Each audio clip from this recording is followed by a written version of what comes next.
spendthrift been wasting money again? Yes, but Torvald, this is the first Christmas we haven't needed to economize. Mwah. Still, we can't spend money recklessly. Oh, well, now, we can be a bit reckless, can't we? You're going to have a big salary in your new position. Yes, but it will be a whole quarter before the new salary is paid out. Oh, we can borrow until then. Seeing no better drain. Suppose I borrowed 1,000 krona today, and you spent it all on the Christmas week, and then on New Year's Eve, a roof tile fell on my head and killed me. Don't say such horrid things. Still, suppose that happened. What then? Well, if that were to happen, I wouldn't care whether I owed money or not. Yes. But what about the people who had lent it to us? Well, who would bother about them? They're strangers. So like a woman. Nora, you know how I feel. Okay? No borrowing, no debt. There can be no freedom or beauty in a home that relies on borrowing and debt. We too have managed so far, and will continue to do so for a short time longer. As you wish, Torvald. Go. Skylark. A little squirrel upset. Nora, what do you think I've got here? Money? A little extra for Christmas. 10, 20, 40 krona. Oh, thank you, Torvald. Oh, thank you. That'll keep me going a long time. Well, see what it does. Yes, I will. Now, look and let me show you what I bought. Here is a new suit and sword for Ivar, and a trumpet and a horse for Bob, and a dolly bed for Emmy. Oh, they're very plain, but she'll break them in pieces anyway. And look, new dress fabric and handkerchiefs for Elaine and Anne-Marie. Well, dear Anne-Marie really ought to have something better. What is this? Oh, no. You mustn't see that until this evening. Very well. But what would you like for yourself? For myself? Oh, I don't want anything. You must. Come. Tell me something reasonable. Particularly like to have. No, really, I can't think of anything, Torvald, unless... Well? Well, if you really wanted to get me something, you might... Out with it, yes? You might get me money. Only just as much as you can spare, and I'll buy something with it. No, please, Torvald, we could wrap it up and hang it from the Christmas tree. Wouldn't that be fun? What are people called that are always wasting money? Spendthrifts, I know, but I'll have time to think of what I want most. That's a very sensible plan, isn't it? Indeed it is, yes. You really save the money that I give you and then really buy yourself something with it, but if you spend it all on necessary things, then I really have to pay up again. But Torvald, you can't deny it, my dear little Nora. My little spendthrift uses up a great deal of money. Well, it's a shame for you to say that. I really do save all I can. Yes, it's true. That's true. All you can. But you can't save anything, so. You have no idea how many expenses we squirrels and skylarks have, Torvald. You are a strange little creature. Very like your father. Always finding these new ways of wheedling money out of me, and as soon as you've got it, it seems to melt in your hands. Still, one must take you as you are. It's in the blood. For indeed it is true, you can inherit these things. I wish I had inherited more of Papa's qualities. I wouldn't wish you to be anything but just what you are. But it seems to me you're looking a little uneasy. I am. You are, yes. Let's say that. Oh. Well, has my little sweet tooth been breaking rules in town today? no, what makes you think that? You ever paid a visit to the confectionery? No, I assure you, Torvald. Never want sweets, or? No, certainly not. Not even a macaroon or No, two? Torvald, I wouldn't. There. I was only.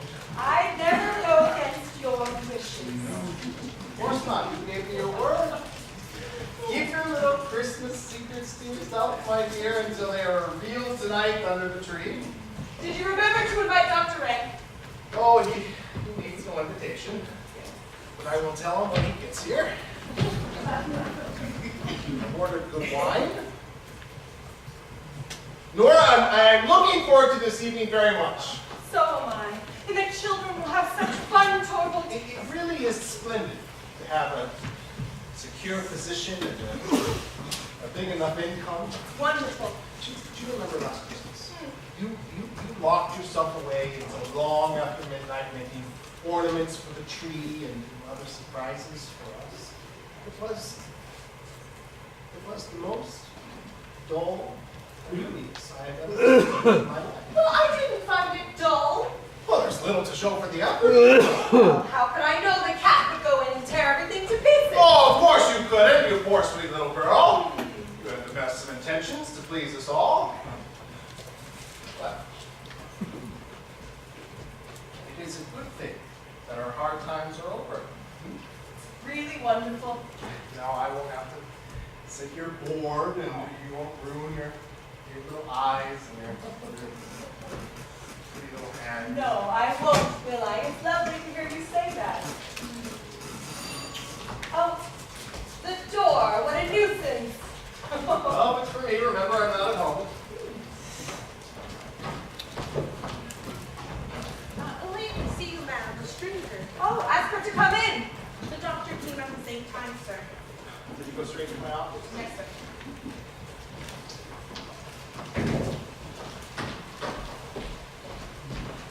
How do you do, Nora? How do you do? You don't recognize me, I suppose. Oh, no, I seem to have... Yes. Christine, is it really you? Yes, it is. Oh, Christine! Oh, and to think I didn't recognize you. How you've changed, Christine. Yes, I have indeed, in 10 long years. Oh, is it so long? And you've taken this long journey, and in winter, how brave you are. I arrived by steamer this morning. To have some Christmas fun, how delightful. We'll have such a good time together. Here, take off your things. Oh, Calais tea. No, take this seat. Yes, there. Now you're beginning to look a bit like your old self again. Well, you are a little paler, Christine, and perhaps a little thinner. And much older, Nora. Perhaps a little older, but not much. What a heartless creature I am, chattering away like this. My poor dear Christine, you must forgive me for not sending my condolences. Yes, 3 years ago now. Oh, I saw it in the papers. I meant to write you, Christine, but something always prevented me. I understand, Nora. Oh, it was very bad of me. My poor dear thing, how you must have suffered. He left you nothing. No, And no children? no, Nothing at all, then. not even any sorrow or grief to live upon. But Christine, is that possible? It sometimes happens, Nora. So you are very much alone. How dreadfully sad that must be. I have 3 lovely children. They're outside playing in the snow with their nurse Anne-Marie. Oh, but now you must tell me all about it. No, I want to hear about Oh, you. now you must begin today. I must only think of you. Now, there is just one thing that I must tell you. Do you know that we've just had a great piece of good luck? No, what is it? Just imagine, my husband has been made manager of the bank. What good luck! Oh, yes, tremendous. Oh, and to think of it, a barrister's profession is such an uncertain thing, especially when he isn't willing to undertake unsavory cases, which naturally Torvald has never been willing to do, and I quite agree with him. Oh, he's to take up his position in the new year, and then he'll have a big salary with lots of commissions. Oh, he feels so relieved and happy, Christine. It'll be splendid, won't it, to have heaps of money and nothing to worry about? Yes, it would be wonderful to have what one needs. Well, not only what one needs, but lots of money besides. Nora, haven't you learned sense yet? In our school days, you were quite a spendthrift. Yes, well, that's what Torvald says now, but Nora isn't as silly as you think. We haven't been in a position for me to waste money. We've both had to work. You too. Needlework and embroidery and that kind of thing, and other things too. Well, you know, Torvald left his office when we were first married. There was no promise of promotion, and he had to earn more than before. But during that first year, he overworked himself terribly. He worked day and night and fell dreadfully ill. The doctor said he needed to spend time in the South. You spent a whole year in Italy, didn't you? Yes, it was no easy matter to get away, I can tell you that. It was just after Ivar was born. But it was a beautiful journey, and it saved Torvald's life. But it cost a tremendous lot of money, Christine. I should think so. 4,000 krona. That's a lot, isn't it? Yes. And in emergencies like that, it's lucky to have the money. Yes, well, we got it from Papa. Oh, I see. It was just about that time that he died, wasn't it? Yes. And just think of it, Christine, I couldn't go and nurse him. I was expecting little Ivar, and I had my poor Torvald to look after, and I never saw him again, Christine. That was the saddest time I've known since our marriage. You know how dearly you loved him. Then you went off to Italy. Yes, well, we had the money then, and the doctors insisted on it, so we left a month later. And your husband came back quite well. As sound as a bell. But the doctor... What doctor? I arrived just as the doctor was Oh, coming into a home. yes, Dr. Wren. He doesn't come here professionally. He's Torvald's greatest friend, and he comes in at least once a day. No, Torvald is well, and the children are strong and healthy, and so am I. Oh, Christine, Christine, it's a wonderful thing to be alive and happy. Oh, how terrible of me. I'm going on about nothing but myself. Don't be angry with me. Now, you must tell me, Christine, is it really true you didn't love your husband? Why ever did you marry him? My mother was bedridden and helpless, and I had to provide for my two younger brothers, so I couldn't refuse his offer. Perhaps you were quite right. He was rich at the time. I believe he was quite well off. When he died, though, his business went to pieces, and there was nothing left. And then? Well, then I had to try my hand to any work I could find. First a small shop, then a small school. The last 3 years have seemed like one long working day with no rest. My poor mother is gone, and the boys no longer need me either. What a relief you must feel. No, indeed. I only feel my life unspeakably empty. No one to live for anymore. I came here hoping it may be easier to get some regular work, office work of some kind. Christine, that's incredibly tiring. You look tired out now. I don't have a father to give me money for a journey, Nora. Oh, don't be angry with me. Oh, it's you who must not be angry with me, dear. When you told me the happy turn your fortunes had taken, you'll hardly believe it, I was delighted. Not so much on your account as on my own. What do you mean? Oh, I understand. You mean that perhaps Torvald could get you a position? Yes, that was what I thought. He will. Oh, just leave it to me. I'll broach the subject cleverly. I'll come up with something that will please him very much. It will make me so happy to help you. How kind you are, Nora.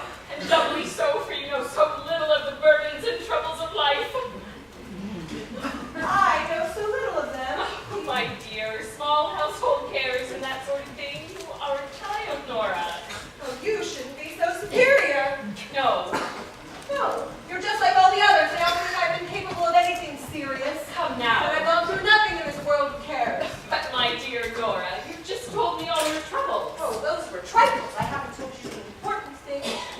The important thing, what do you mean? You look down on me altogether, Christine, but you ought not to. You're proud, aren't you, when you think of having worked so hard and so long for your mother? I don't look down on anyone. But it's true that I'm both proud and glad that I was privileged to make the end of my mother's life easier. And you're proud when you think of all that you did for your brothers. I have the right to be. I think so too. But listen to this.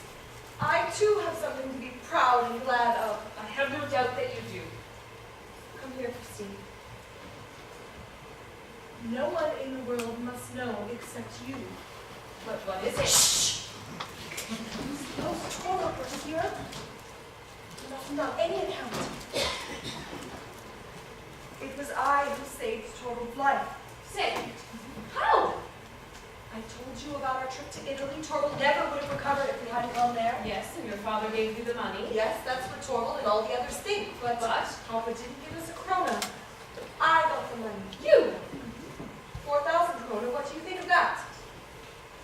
But how could you possibly do it? Oh, did you win the lottery? Lottery? Well, what pride would I have in that? Where did you get it from? Huh. You couldn't have borrowed it. Oh, couldn't I? A wife can't borrow without her husband's consent. But if the wife has any mind for business, the wit wit to be a little clever. I don't understand at all, Well, Nora. I never said I borrowed the money. Maybe I got it some other way. Perhaps I have a secret admirer. You're mad. No, now you know you're furious, Christine. Listen to me, Nora, dear. You've been a little bit foolish,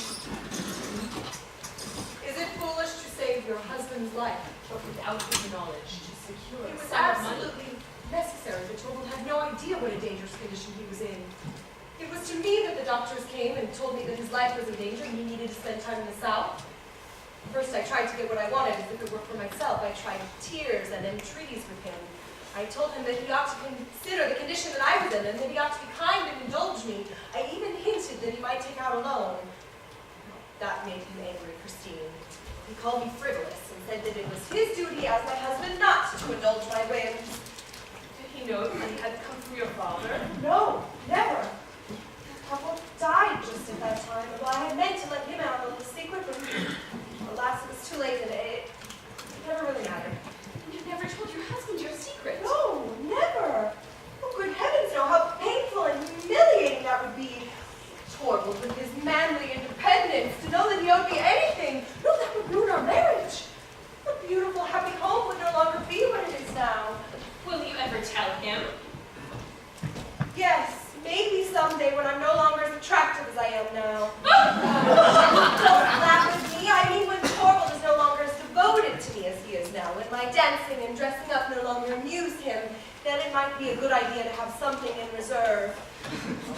Nonsense, that day will never come. Now, what do you make of my great secret, Christine? Do you still think I'm of no use? I can tell you that this matter has caused me a lot of worry.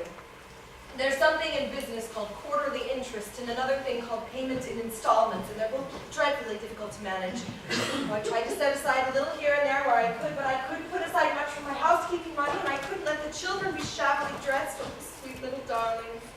So it's all had to come out of your own necessities, Nora. Well, yes, I was the one responsible for it.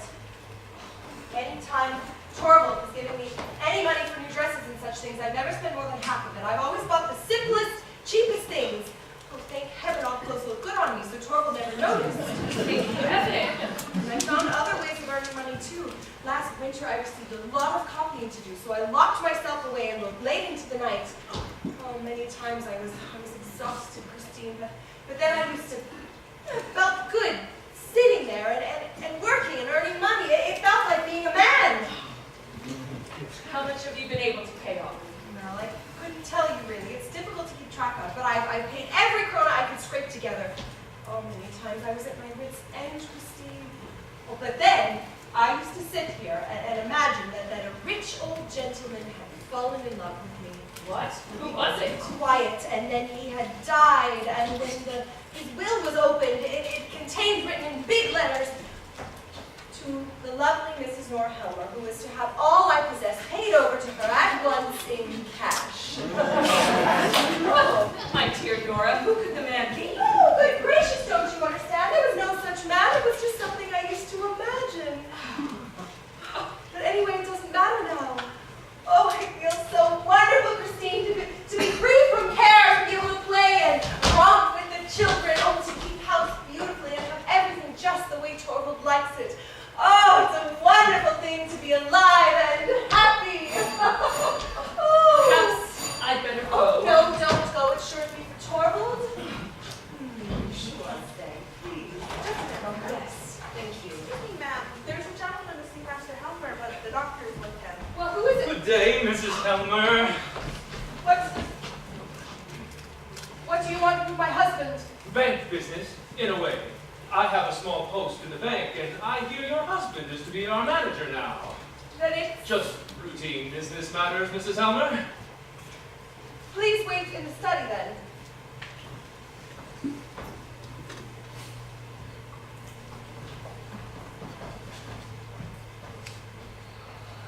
Nora, who is that man? A lawyer, Mr. Krogstad. It really was him. You know him? I used to. Many years ago. He was a solicitor's clerk in our town. Yes, he was. He's greatly changed. He had a very unhappy marriage. several children. They say he carries on various kinds of business. Or do they? Perhaps he does. I don't know anything about it. No, but let's not talk of business. It's so tiresome. No, dear fellow, I won't disturb you. I'd rather go into your wife for a while. Oh, I beg your pardon. I'm afraid I'm disturbing you too. Not at all. Dr. Rank, this is Mrs. Lynde. Ah, I've often heard your name mentioned here. Did I pass you on the stairs when I arrived? Yes, I don't manage stairs well. Ah. Some internal weakness. No, the fact is I've been overworking myself. Ah, then I suppose you've come to town for entertainment. Well, I've come to look for work. Is that a good cure for overwork? One must live, Dr. Rank. Ah, yes. The general opinion seems to be that it is necessary.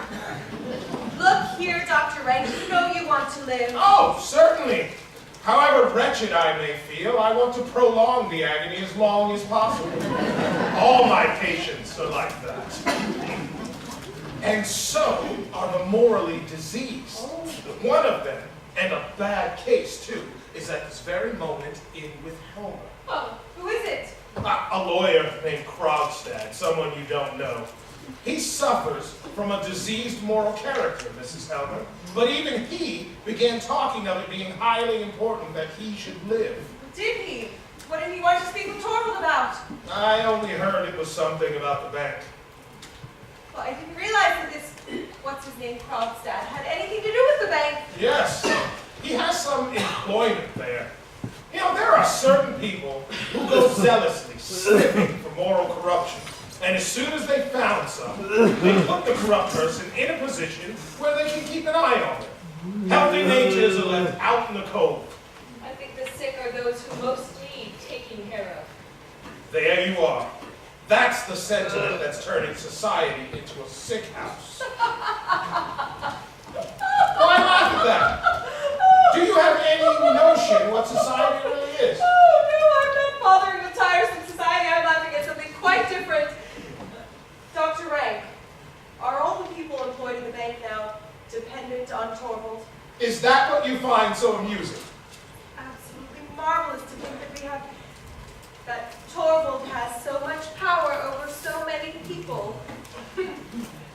Dr. Rank, what do you say to a macaroon? Macaroons? I thought they were forbidden here. Oh, these are some Christine brought me. What?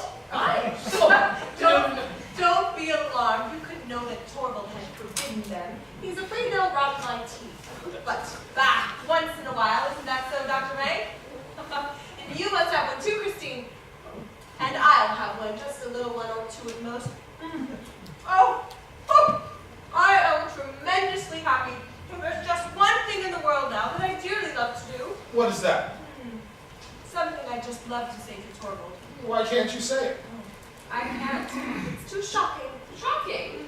Well, I don't advise you to say it. No. Still, with us here, you might. What is it?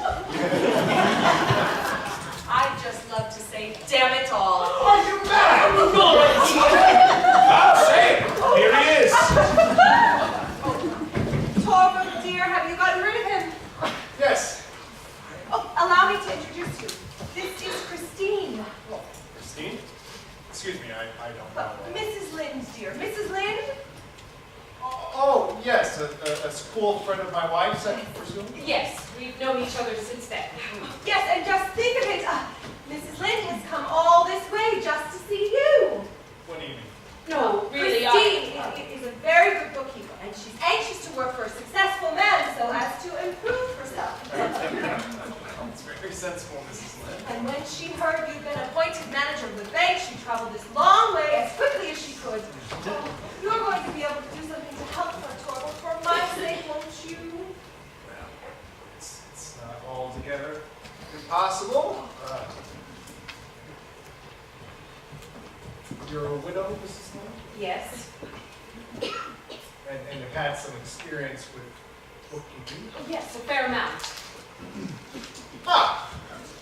Well, it's very likely I may be able to find something for you. Oh, what did I tell you? I'm at a very fortunate moment. Oh, I thank you. Well, there's no need, but you must excuse me. Wait, I'll come with you. Don't be long, Torkel dear. About an hour, no more. Oh, you're going too, Christine. Yes, I must look for a room. Well, we can walk together. Well, it's a pity we're so short on space here. Please don't think of it. Goodbye, Nora dear, and many thanks. Oh, goodbye for the present. Of course you'll come back this evening. Oh, you too, Dr. Rank, if you're well enough. Oh, you must be. Now wrap yourself up well. Oh, there they are! They come in, you sweet blessing. Look at them, Christine, aren't they darling? Come on, Mrs. Lane. This place will only be bearable for a while now. Oh, look how fresh and well you all look, such red cheeks like apples and roses. I told them they'd walk along the slide. They have such fun! Oh, you're a clever boy, Ivar. Oh, come to Mama, Emmy. Oh, my sweet baby doll. Thank you, Anne-Marie. Can you dance with me too? Oh, yes. Snowball! Oh, such fun. Now, let's take off your wet coat and mittens. No, thank you, Anne-Marie. I will do it. You go on in. You look half frozen. Get yourself some hot coffee. Thank you, My Missy. nose is cold. Oh. Mama, a big dog ran after me. Oh. He wanted to bite me. Well, dogs don't want to eat little dolly children, Bob. Hey, Ivar, no peeking at the presents. Come on, let's have a game. I see. Oh, I'm first. No, Mama must hike first. Well, very well, I'll hike first. Now, you must cover your eyes and count to 5. 1, 2, 3, 4, 5. Ready or not?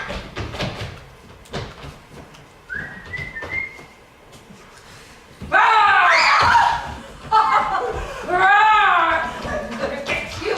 I'm not frightened in the least. Neither am I. Neither am I, but please be Mama again. Oh, my love. Excuse me, Mrs. Helmer. Oh, what do you want? My husband is out, Mr. Kronstadt. I know that. What do you want then? A word with you. With me? Go into Anne-Marie. Anne-Marie! Anne-Marie! Go. When the gentleman is gone, we'll have another game.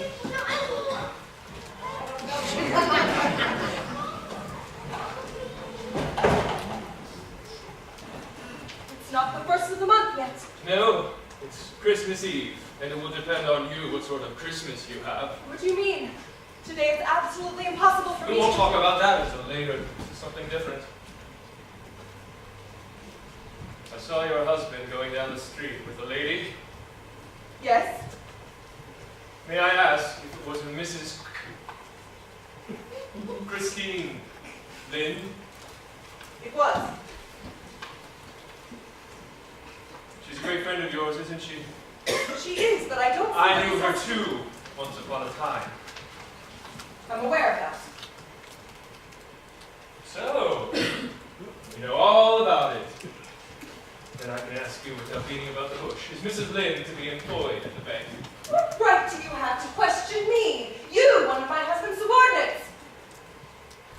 But since you asked, yes, Mrs. Lynn is to be hired, and it was I who pleaded her cause, Mr. Kronstadt. I was right then. Sometimes one does have a bit of influence, and when one is in a subordinate position, Mr. Kronstadt, they really ought to be careful as to avoid offending anyone Who has influence? Exactly. Mrs. Helmer, you will be so kind as to use your influence on my behalf. What do you mean? You'll see that I'm allowed to keep my subordinate position in the bank. Who proposes to take your post away from you? Oh, it's not necessary to pretend. I can understand how your friend is not very anxious to expose herself to the chance of rubbing shoulders with me. And I quite understand, too, who I'll have to thank for being let go. But I assure you that Oh, had to nothing come to the point. The time has come when I should advise you to use your influence to prevent that. But Mr. Krogstad, I have no influence. Haven't you? I thought you said yourself just now. Naturally, I didn't intend for you to take it that way. What makes you think I have any influence with my husband? Oh! I've known your husband from our school days. I don't suppose he's any more immune to a woman's wiles than other men.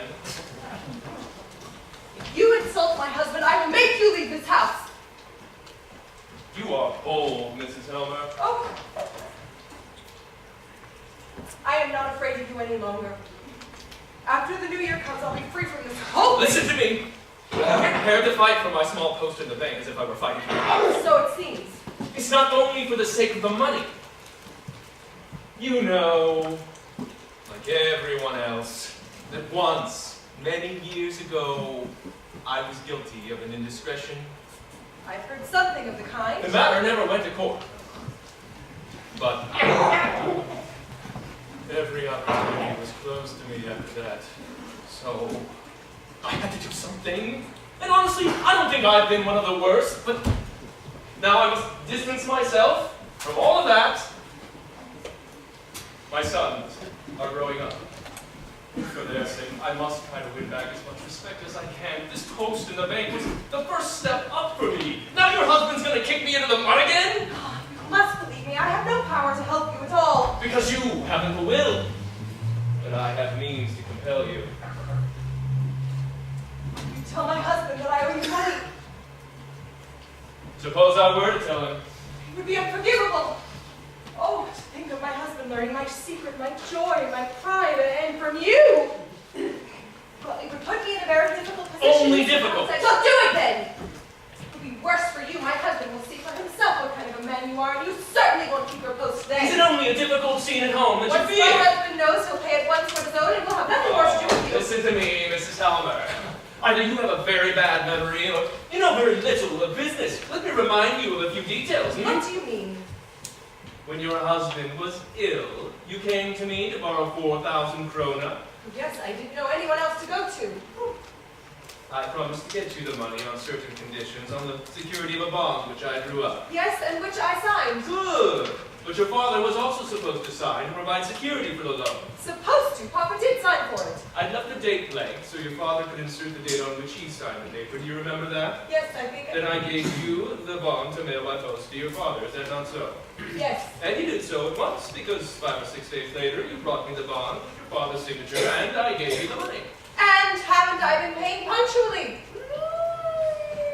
Fairly so, yes. But my point is, that must have been a very trying time for you, Mrs. Helmer. Indeed it was. Your father was very ill, wasn't he? He was very near his end. And he died soon afterwards. Yes. Tell me, Mrs. Helmer, can you remember what day your father died? The day of the month, I mean. Papa died on the 29th of September. That's correct. And yet there's a discrepancy which I cannot account for. What discrepancy? I The don't know. discrepancy consists, Mrs. Helmer, in the fact that your father signed this bond 3 days after his death. What do you mean? I don't Your father understand. died on the 29th of September, but look, here your father has dated his signature the 2nd of October. Can you explain it to me? And the date isn't written in his handwriting, but in one I think I know. Perhaps your father forgot to date his signature. Someone else dated it haphazard before they knew of his death. There's no harm in that, as long as the signature is genuine. Mrs. Helmer, was your father himself who signed his name here? No, it was not. It was I who wrote Papa's name.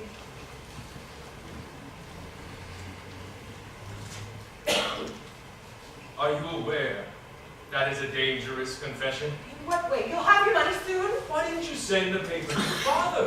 It was impossible. I couldn't tell Papa that I needed his signature without telling him what I needed the money for.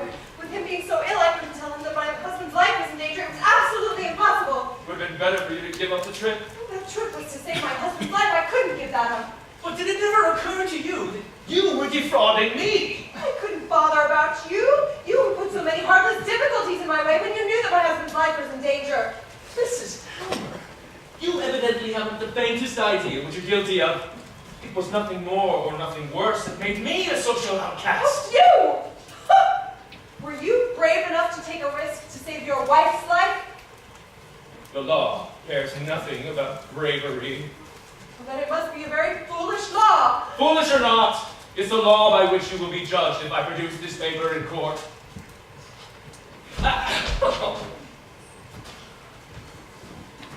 You don't believe it. Is a daughter not allowed to spare her dying father anxiety? Is a wife not allowed to save her husband's life? I don't know much about law, but I'm certain there must be laws permitting such things. You're a lawyer. Have you no knowledge of such laws? Oh, you must be a very poor lawyer, Mr. Krogstad. Maybe. But matters of business such as you and I have together, I do understand very well.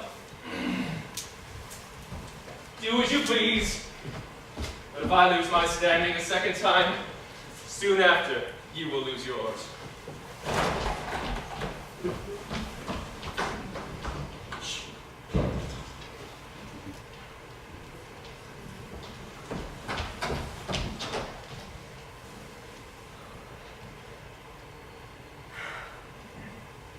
Nonsense. Trying to frighten me like that? I'm not as silly as he thinks.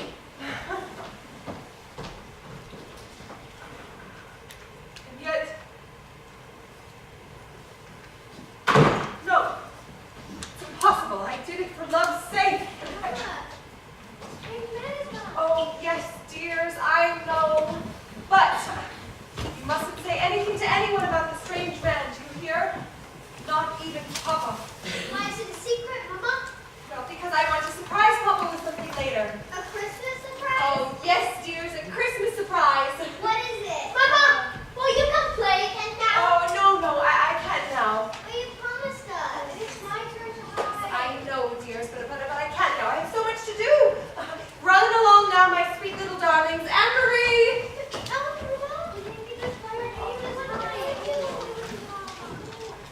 Come now, children. Let's go have a treat.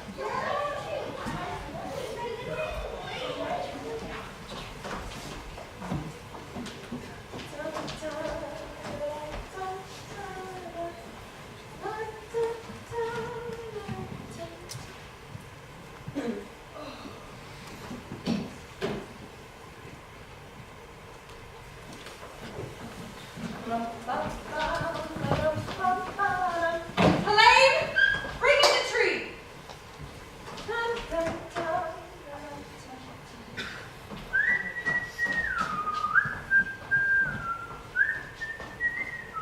Where shall I put it, ma'am? Put it on the table, Helene.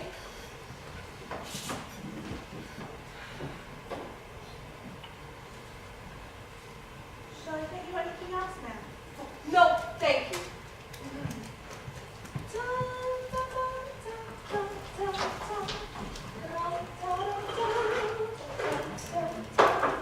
Candle here and flowers there. The terrible man. Nonsense, there's nothing to worry about. The tree will be splendid. Oh, and I'll do everything I can to please you, Torvald. I'll sing for you, dance for you. Oh, back already. Yes. Has anyone been here? Here? No, That's strange. I thought I saw Krogstad going out the gate. did you? Oh, yes, Krogstad was here for a moment. Nora, was he here begging you to say a good word for him? Yes? And it was to appear your own idea. I wasn't to know anything about it. Yes, Torvald, but I... Nora, you'd agree to that sort of thing. To talking with a man like that and giving him your promise and telling me a lie in the bar. lie? Didn't you tell me no one had been here?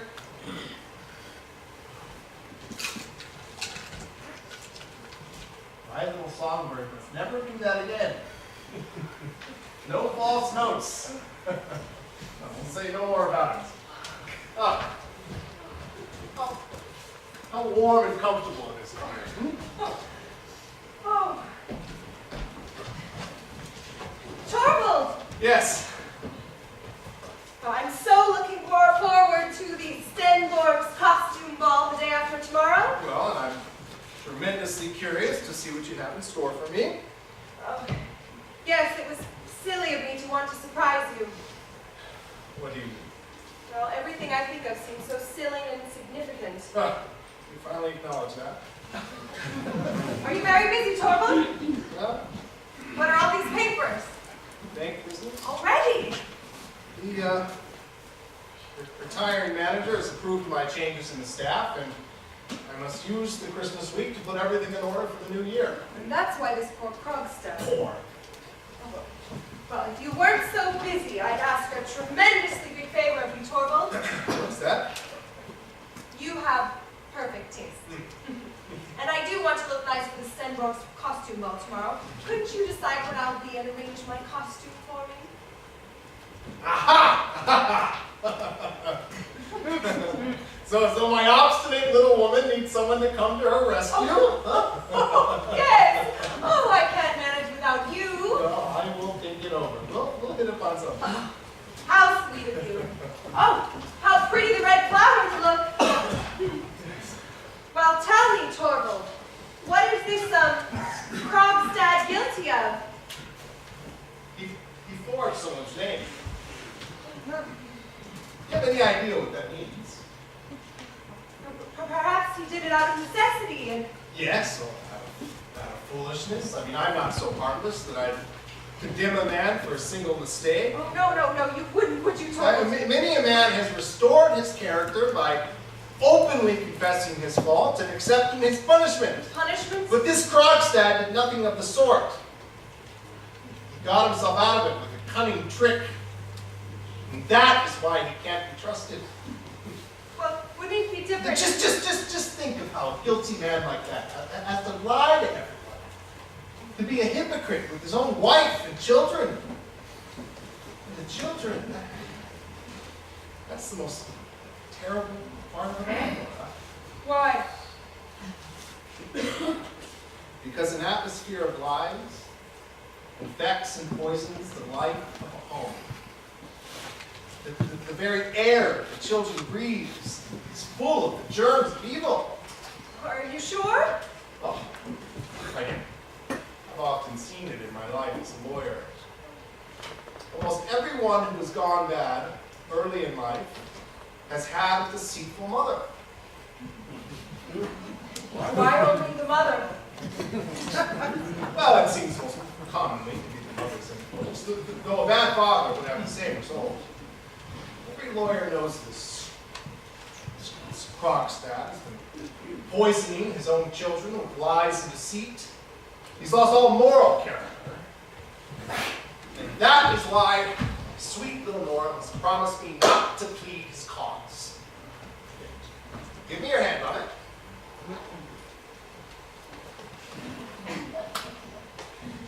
Come, give me your hand.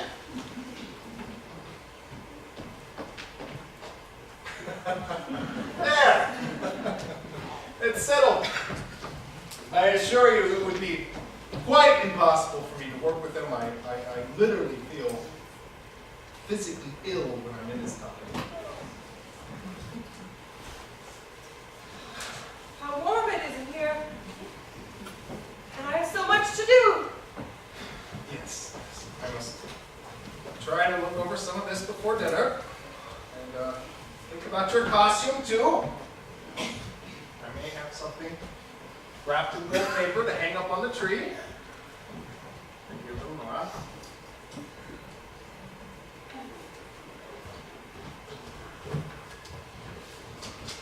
Oh, is it true?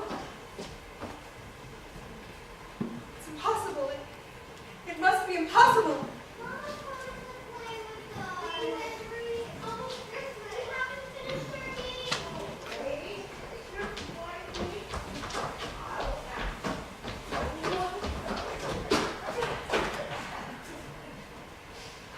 I'm sorry, Miss Nora, but the children are begging to see their mama. It's Christmas, Mama. You promised. Mama, please. No, dears. Anne-Marie, you must keep them with you. I can't play now, my dears. Please, Anne-Marie. Yes, Miss Nora. Come now, children. Let's go have a game in the play. But she promised us. Mama, it's Christmas. Bring my children. Poison my home. Isn't true. Simply can't be true.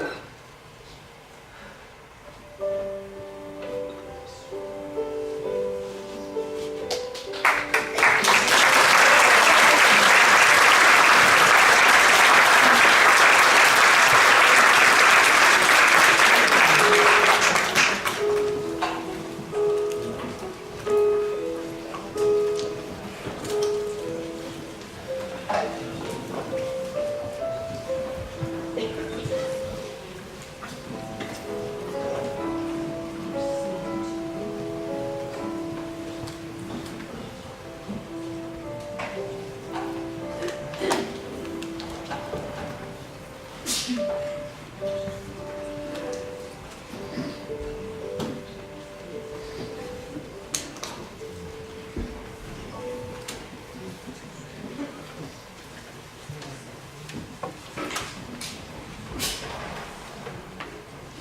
anyone come in? No one will come on Christmas Day or tomorrow either. Perhaps. No, there is nothing in the letter box. Rubbish! You wouldn't. I have 3 little children and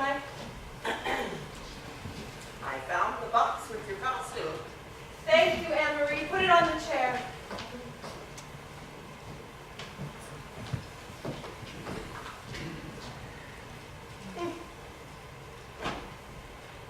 Needs mending.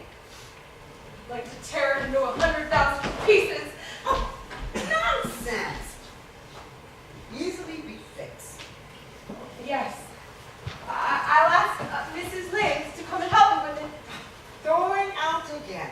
In this weather. You'll catch cold, little miss. Make yourself ill. Worse things could happen. How are the children? Oh, the poor little souls are playing with their Christmas presents. Oh. Do they ask for me? Well, they are so used to having you with them. Yes, but Anne-Marie, I'm not going to be able to be with them like I was before. Young children get accustomed to change. Do you think so? Do you think they would forget me if I went away? Oh, good heavens! Such nonsense. Anne-Marie, you must tell me something.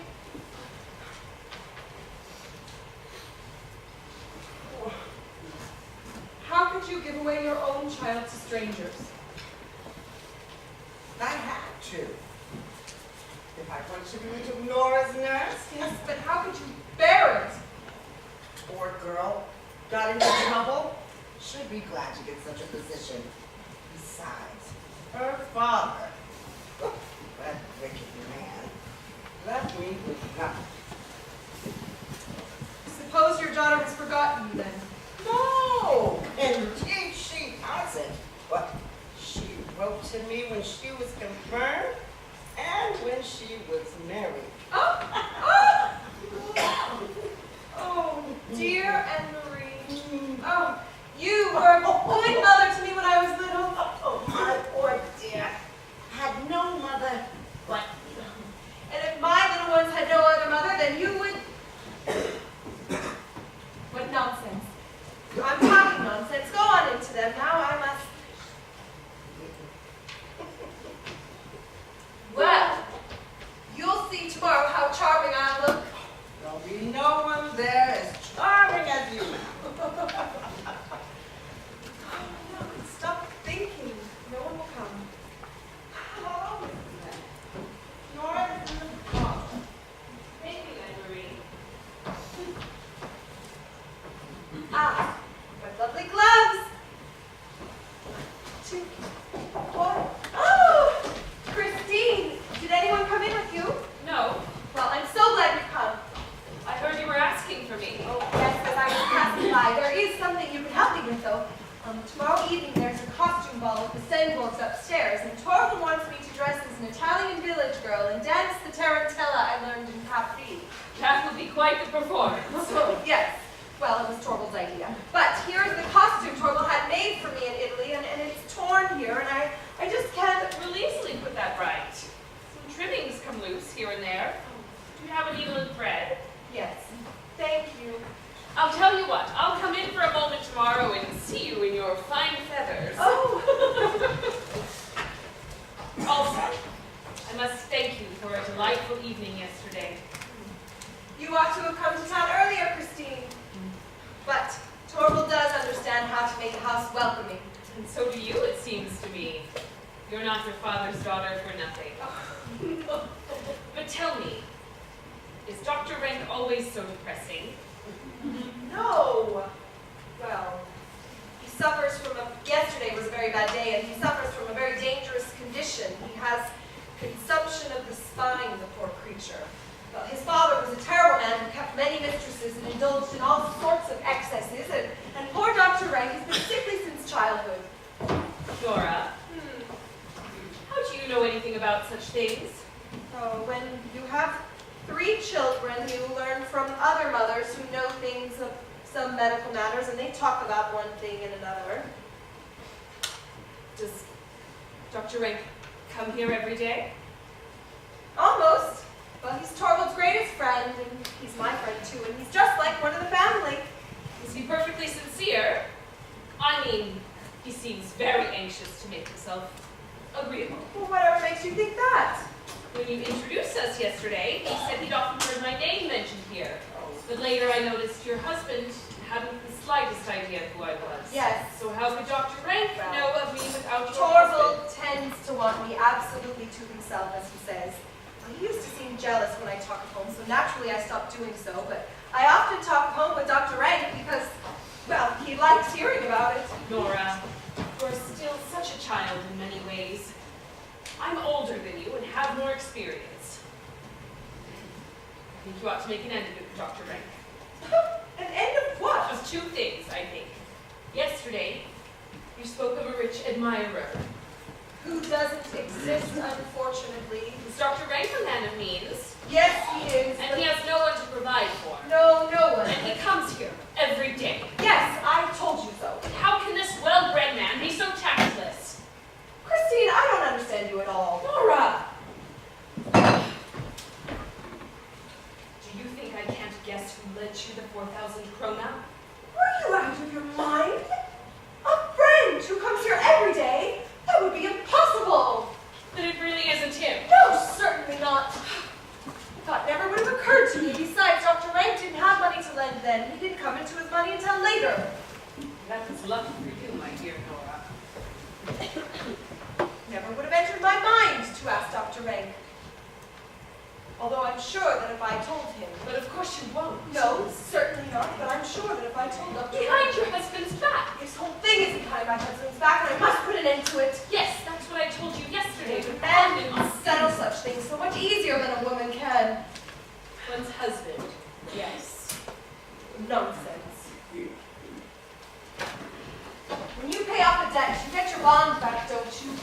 Yes, as a matter of course. You tear it into 100,000 pieces and burn it up. Something's happened to you since yesterday morning. Nora, what is it? Oh, Christine. Oh, hush. Torvald, do you mind going into the children's for now? Torvald hates to see dressmaking going on. Let Anne-Marie help you. Certainly. But I'm not leaving until we have this out.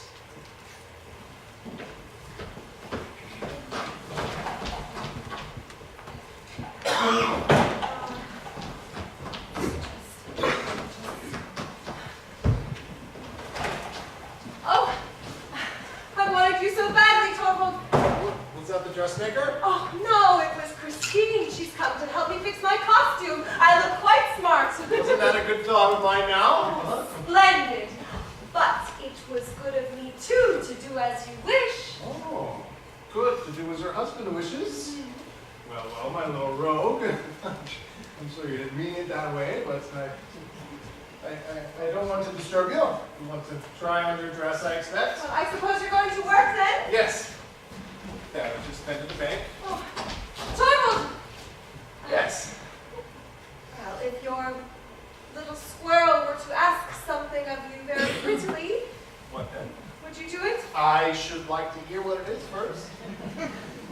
Your squirrel would run about and do all her little tricks if you would be nice and do what she wanted. Speak plainly. Your skylark would chirp about in every room. Well, Skylark does that anyhow. I'd play the fairy and I'd dance for you in the moonlight, Torvald. Nora, you surely don't mean that request you made of me this morning. Yes, Torvald, I beg of you. Have you really the temerity to bring that up again?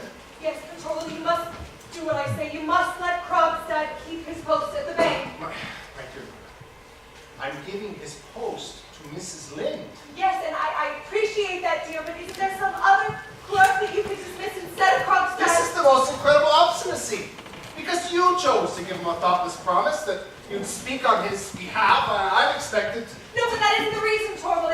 It's for your own sake. This man writes the most horrible things in the newspaper. You said so yourself. He can do you no end of harm.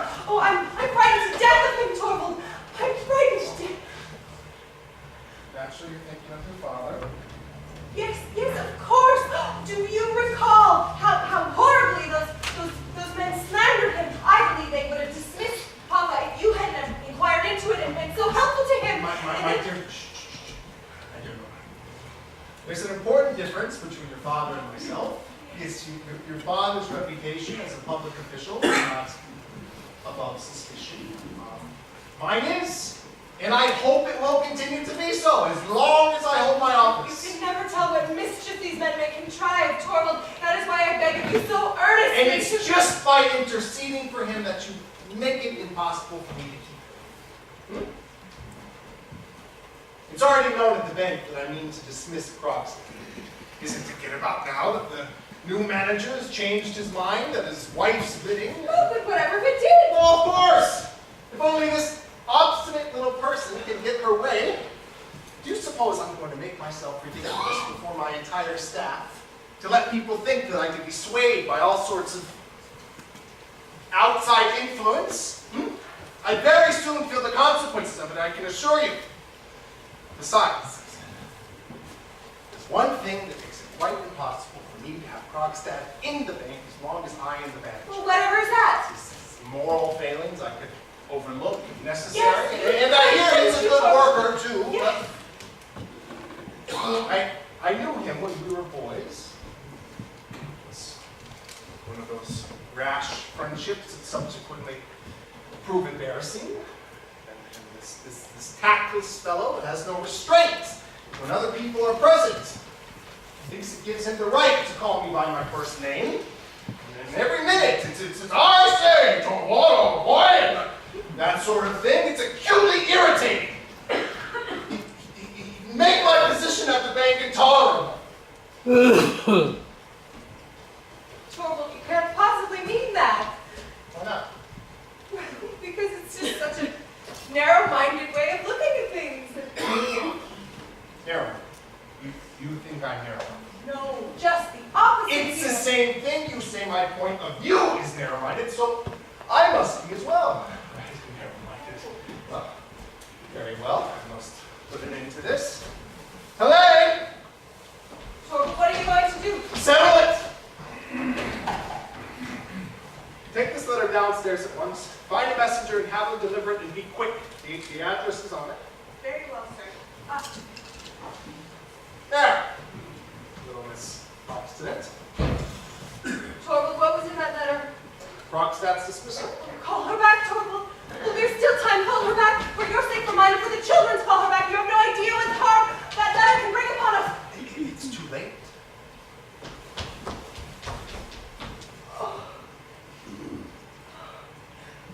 Yes.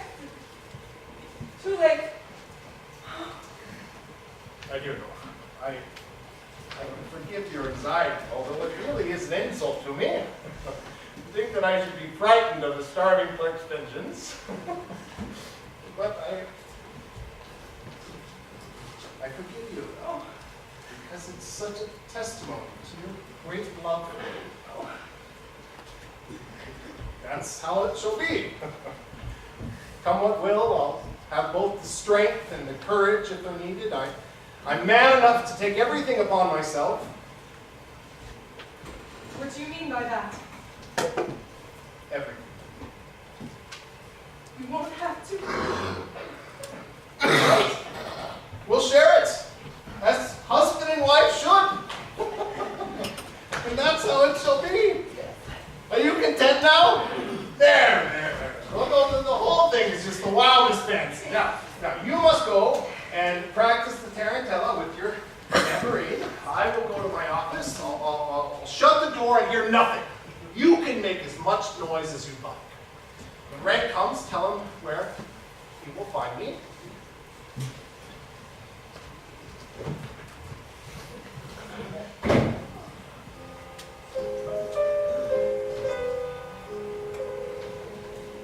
He'll do it, though.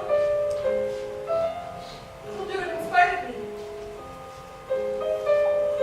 We're way out of this.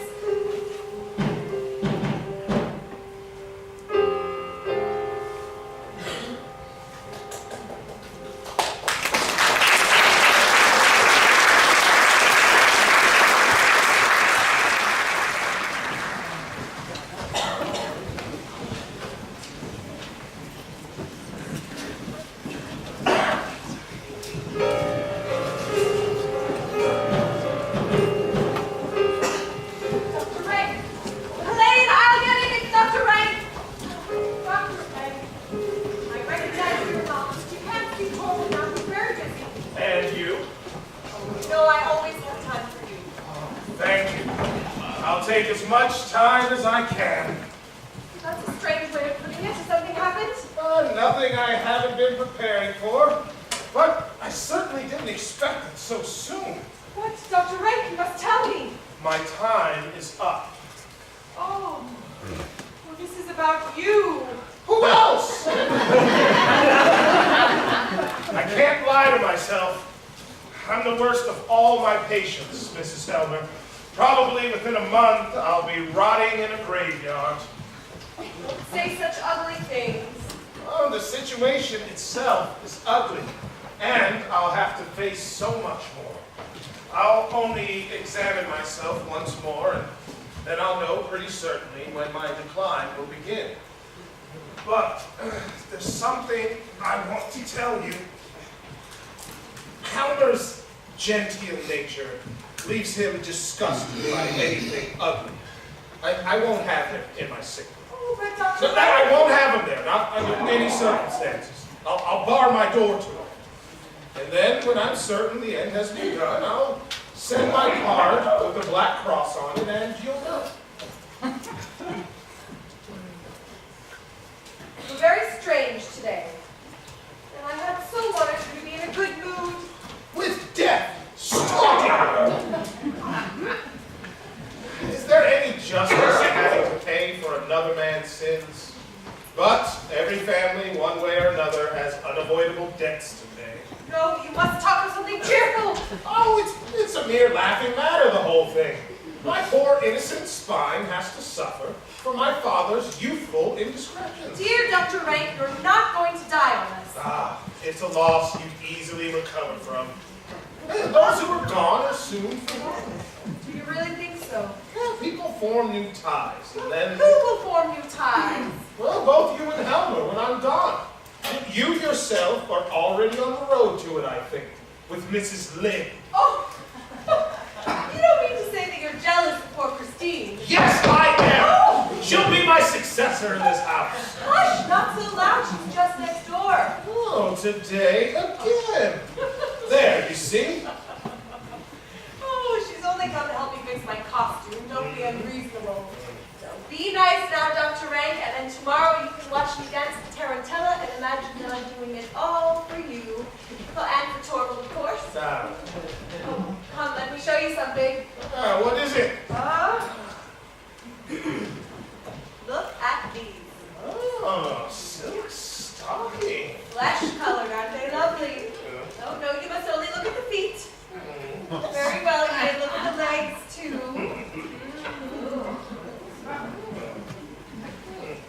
What, you don't think they'll fit me? I have no opinion about that.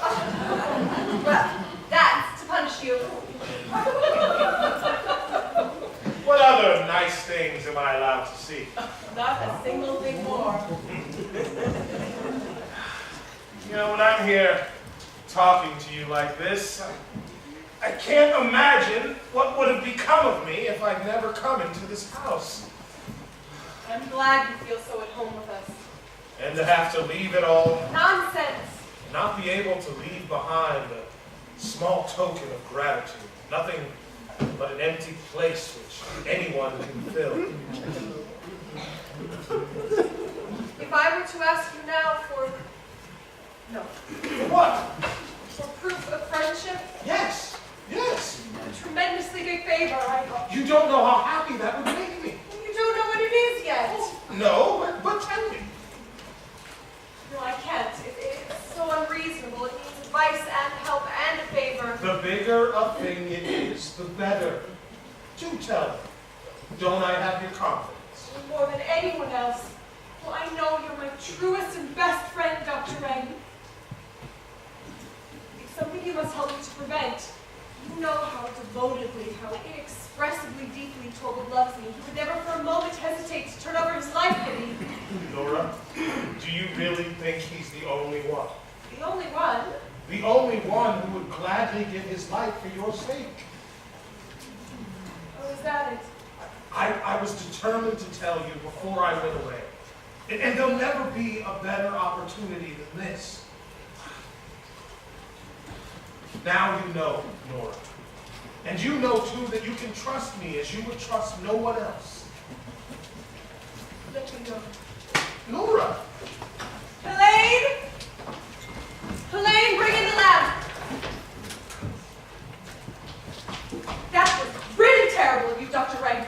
To have loved you as much as anyone else does? That was terrible? No, but to go and tell me so. There was really no need. What do you mean? Did you know?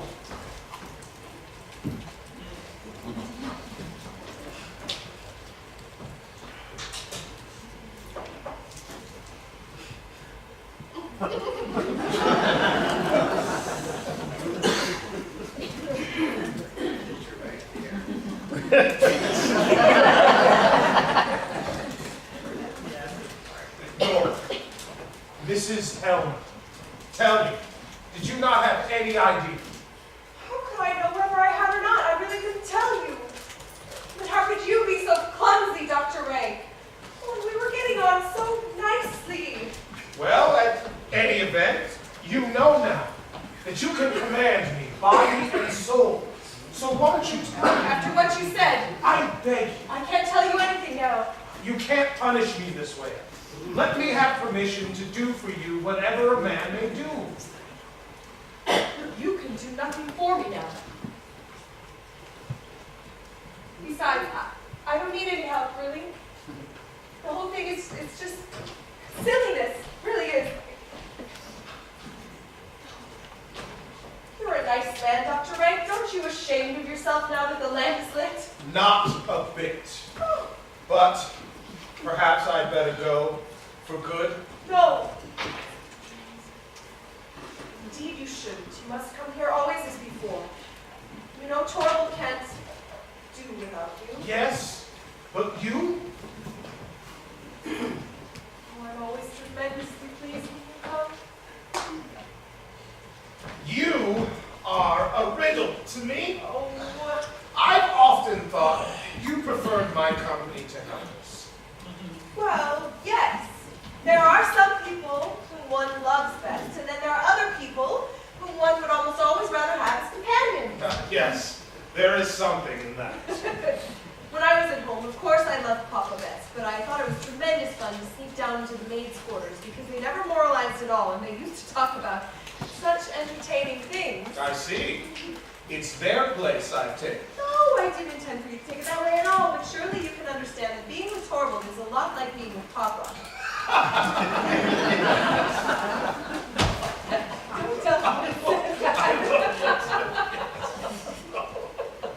Please, ma'am. Oh. Oh. Is there something wrong? No, it's just my dress is... What? Your dress is lying there. Yes, well, I ordered another one, and Torvald can't know about it. Ah, then that was the great secret. Now just go in to him, he's in the other room. You keep him as long as you... Don't worry, I won't let him escape.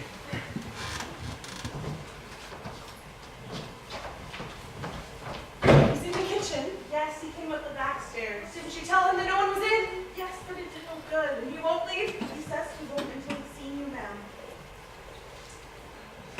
Let him in then, but quietly, Helene. You mustn't say anything about this to anyone.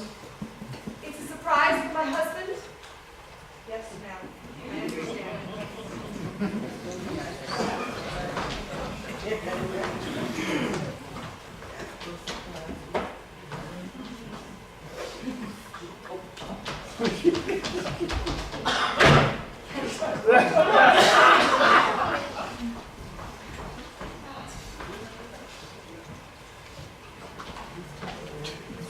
Be quiet, my husband is at home. No matter about that. What you want? An explanation. Well, what is it? You know, I suppose, that I've been dismissed. I couldn't prevent it, Mr. Crockstead. I fought as hard as I could on your side, but it did no good. Does your husband love you so little that he knows what I can expose about you, and yet he ventures to dismiss me? How can you be assured that my husband knows anything at all? Oh, I don't. Oh, it wouldn't be the least like our dear old Torvald to show so much courage. A little respect for my husband, please. Certainly, all the respect he deserves. But since you've kept the matter so carefully to yourself, I assume you have a clear idea that you had yesterday of what you've done. More than you could ever teach me. Yes, as I'm such a poor lawyer. What do you want? Only to know how you are. Mrs. Helmer, I've been thinking about you all day long. A mere cashier, a clerk, well, a man like me, even I have a little of what is called feeling, you know. Show it then. Oh, think of my little children. Have you and your husband thought of mine? But never mind about that. I only wanted to tell you that you needed to take this matter too seriously.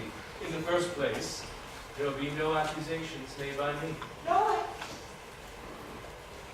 No. Oh, certainly not. I'm sure The it's... whole thing can be arranged amicably. There's no reason why anyone should know anything about it. It'll remain a secret between us three. Oh, no, but my husband must never know anything about it. How will you prevent it? Can you pay the balance that you owe? Not at present, no. Perhaps you have some way to obtain the money quickly? No way I intend to make use of. In any case, it would be of no use to you now. Even if you stood there with the money in your hand, I'll never part with your bond. Tell me what you intend to do with it. Keep it in my possession. No one will have the slightest hint of it, so if the thought has driven you to any desperate resolution, It had. if you had it in your mind to run away from your home, I had. or even something worse, How could you know that? give up the idea. How could you know I thought of that? Most of us think of that. At first, I did too, but I hadn't the courage. You're more than I. No. That's it, isn't it? You haven't the courage either? I haven't. Well, you've been quite foolish. This storm will blow over. I have a letter for your husband in my pocket. Telling him everything? As charitably as possible. Tear it up! Oh, I'll find a way to get the money back. Mrs. Helmer, I think I told you just now. I'm not talking about what I am doing. Tell me what you intend to ask my husband for, and I'll come up with a way to get it. I'm not asking your husband for a No, no. what? I want to rehabilitate myself. Mrs. Helmer, I want to move on, and your husband must help me. For the last year and a half, I've not had a hand in anything dishonorable. Even when struggling in the most restricted circumstances, I was content to work my way up, step by step. Now I'm pushed out, and I'm not going to be satisfied with merely being taken into favor again. I want to prosper. I tell you, I want to return to the bank in a higher position. Your husband must make one for me. Torvald will never do that. He will! I know him! He wouldn't dare protest, you'll see. Within a year, I'll be his right hand. Soon after, it'll be Nils Krogstad and not Torvald Helmer who manages the bank. Will never happen. Who will stop me? I have courage enough now. Mrs. Helmer, you can't frighten me, a pampered lady like you. You'll see. How will you do it? Sinking down into the cold, black water to float to the surface, horrible and unrecognizable in the spring. You can't frighten me. Nor can you frighten me. People don't do such things. Besides, what use would it be? I'd have him completely in my power, all the same. Even when I'm no longer... Have you forgotten who controls your reputation? I warned you. Don't do anything foolish. After Torvald receives my letter, I expect to hear from him. He has forced me to do this. I'll never forgive him for that. Goodbye, Mrs. Helmer.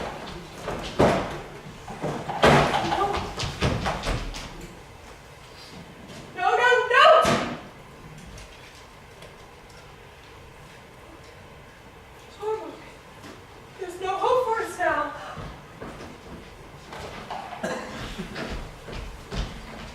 There. I think that does it. Would you like to try it on? Christine, come here. What's the matter? Nora! Christine, look! Do you see that letter in the box? Yes? It's from Krogstad. Nora? Krogstad lent you the money. And now Torvald's gonna know all about it. Believe me, that's the best thing for both of you. You don't know everything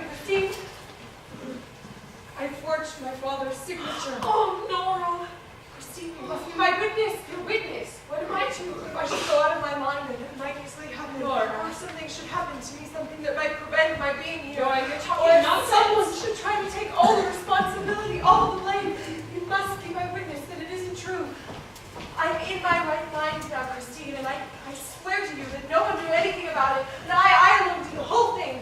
Remember that. I will. But I don't understand at all.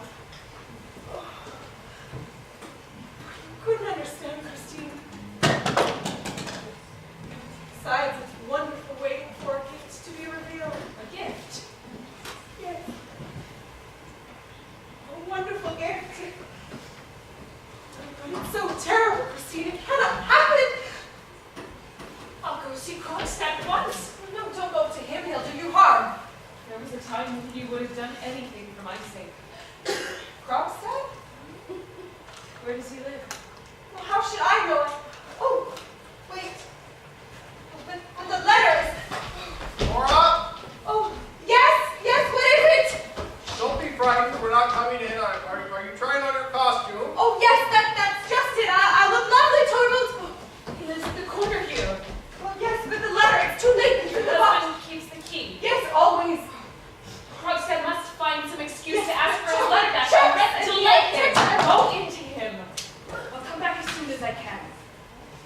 Oh. Oh, Torvald!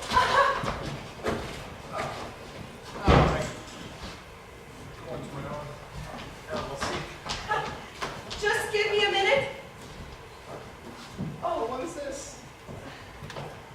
What is what, dear? Oh, they led me to expect a splendid transformation. Oh, Evidently, I was mistaken. well, no one may see me in my dress until tomorrow evening.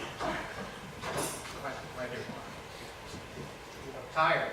Have you been practicing too much? Oh, no, I haven't practiced at all, Torvald. But you'll need to. Yes, I will. But, oh, you must help me with it, Torvald. Oh, I've forgotten the whole thing. Oh, We'll work it out again. yes, oh, no, promise me, Torvald. Oh, I'm so nervous about all the people. Promise me that you'll think of nothing but me. And tonight, through the whole evening, promise me, I Torvald. promise. Yes. This evening I'll be completely at your service. Yes. First, let me just check. Where are you going? To check the letterbox. Oh, no, Torvald, you mustn't do that at all. No, why not? Oh, because there's nothing in there. Well, let me look. Oh, no, Torvald, there's just nothing in there at all. It's just a... Oh, there's the one. I can't dance tomorrow evening unless you practice with me now. You're really so afraid, are you? Oh, yes, dreadfully. Now, you must sit down and you must coach me and play for me up until dinner. And you must coach me as you play, direct me. Yeah, with great pleasure if you wish me to. Yes. Now, sit down and then play, Torvald.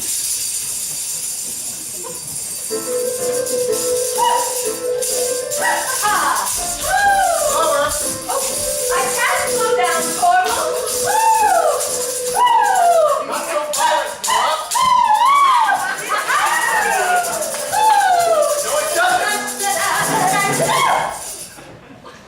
Let me play for her. A little slower. Yes, Guide your benefit. guys. Yes.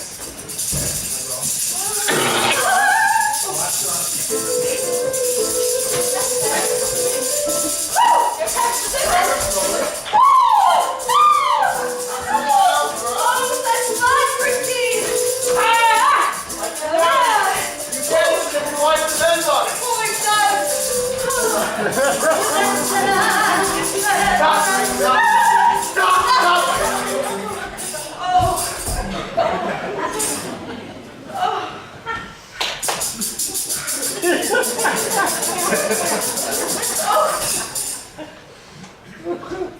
I can't believe you've forgotten everything I've taught you. I told you I had. You're going to need a lot of coaching. You must coach me until the last possible minute. Promise me, Torvald, promise me. Depend on me. Oh, yes, you mustn't think of anyone else except for me tonight or tomorrow. And you mustn't open a single thing, not even the letter box. I'm afraid of that fellow. Yes, I am. There's a letter from him, isn't there? I don't know, but you mustn't read anything like that now. Well, nothing bad can come between us until this is all over. You mustn't contradict her. Well, the child shall have her way. Oh, But tomorrow night after you dance. yes, yes. Then you'll be free. Oh.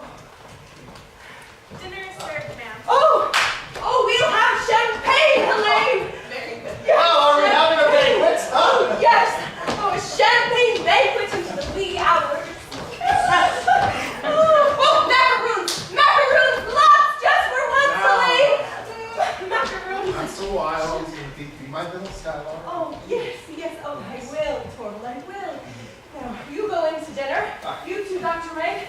Christine, help me with my hair. Poor love. Is she expecting? Far from it. She's just being childish.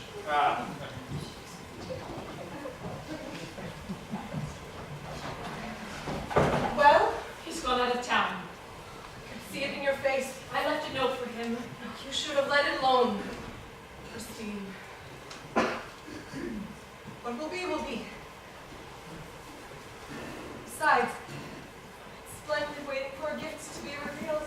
What are you waiting for? You wouldn't understand. My dear Christine, go on in to dinner. I'll be in a moment.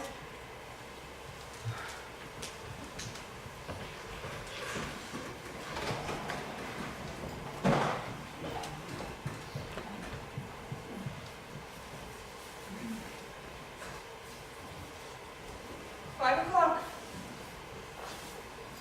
7 hours until midnight. 24 hours until the next midnight. Then the Tarantella will be over. 31 hours left to live. Where's my little Skylar?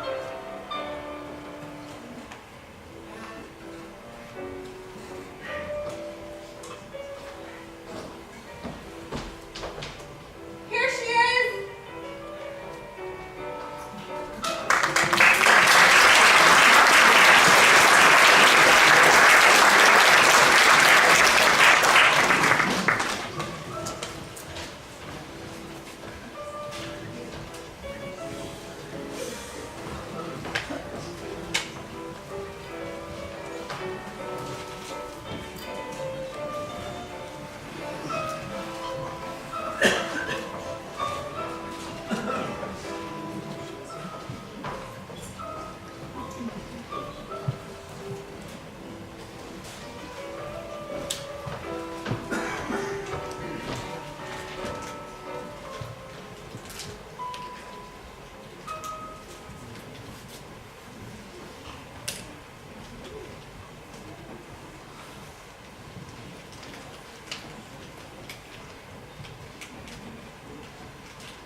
Come in.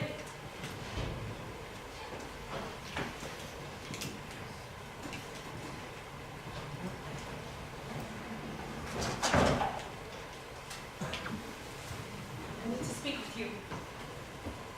So you said in your note. Why here? There's no privacy where I'm staying. Here we're quite alone. The Helmers are at the costume ball upstairs. A party? Tonight? Yes, why not? Certainly. Why not? Mills, we must talk. What are we to talk about? A great deal. I wouldn't think so. No, never understood you. What is there to understand? A heartless woman jilts the man who loves her when a more lucrative offer turns up. Do you really believe I'm heartless? That it was easy for me? Wasn't it? I had no choice. That's not what your letter said. I had to break with you, so I had to put an end to all that you felt for me. All that, only for the sake of money. I had a helpless mother and 2 little brothers. We couldn't wait for you, Mills. We were desperate. You had no right to throw me over for anyone else's sake. That may be. Since then, I've thought of little else. When I lost you, I felt the earth crumble under my feet. Look at me. I'm shipwrecked, clinging to a bit of wreckage.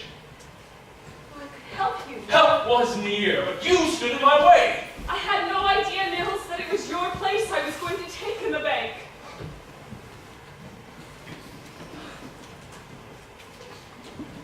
I believe you.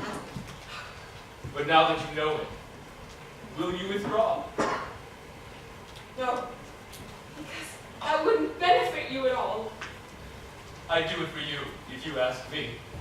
I've learned to be prudent. Life and hard, bitter necessity have taught me that. And life has taught me to believe in no one. You said you were shipwrecked. I'm shipwrecked too. No one to mourn for in the world. That was your own I choice. had no choice then. What are you saying?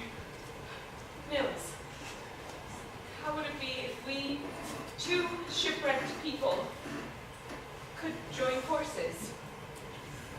What? Two who are lost would stand a better chance together? Don't. What do you think brought me here? Christine! Don't. My life is dreadfully empty. I can't endure it alone. Nils, give me someone and something to live for. Oh, it's only a woman's irrationality talking. Have you ever known me to be irrational? Christine, you don't know the things I've done. Seems to imply that with me you might have been a very different man. I'm certain of it. Is it too late now?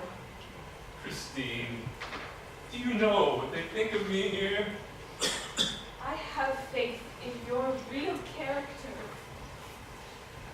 We two need each other, and your children need a mother. Have you really the courage? Nils, I can face anything with you.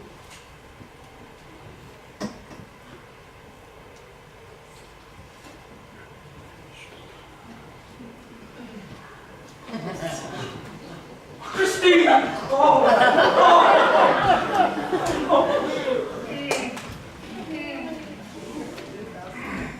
Hush! Tarantella, you have to go! Why? What is it? Do you hear them up there? When that song is over, they'll be back. Oh, you have no idea what I've done to the Helmers. I know all about it. And you still have the courage? I know what despair drives people to do. If I could only undo what I've done. Good. Your letter is lying right there in the letterbox.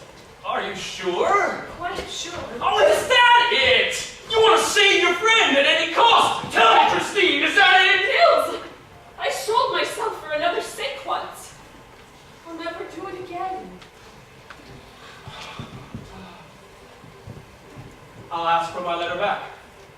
No, don't. I will. I'll wait here until Helmer comes and tell him he must give me my letter back. That it only concerns my dismissal. It was written in anger. Nils, you mustn't. But since last night, I've witnessed incredible things in this house. Helmer must be told this miserable secret. They must have a complete understanding between them. Well, you have to go now. I'll wait for you outside. Will you? Yes! I've never had such good fortune in my life! Oh!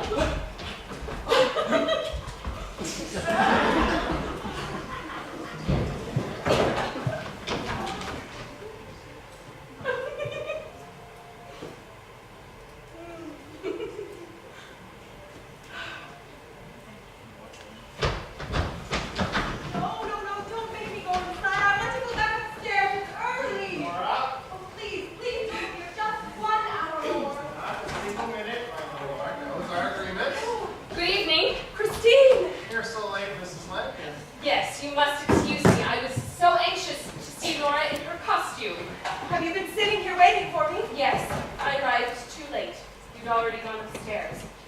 But I couldn't leave without seeing you. Oh, good. Well, you were right to wait. Isn't she charming, Mrs. Lincoln? Yes, she is indeed. Doesn't she look absolutely breathtaking? Everyone thought so. But she's terribly willful. What are we to do with her? I nearly had to bring her away by force. You'll regret not letting me stay, Torvald. Listen to her, Mrs. Lynch. Oh, she danced her Tarantella Tarantella, and it was a tremendous success!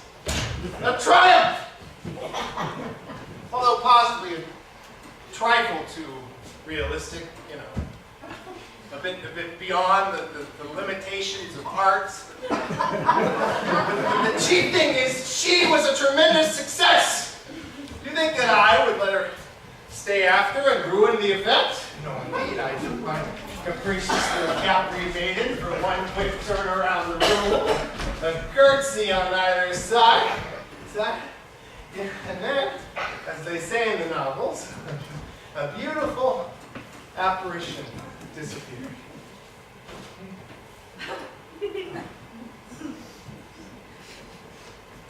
An exit ought always be dramatic.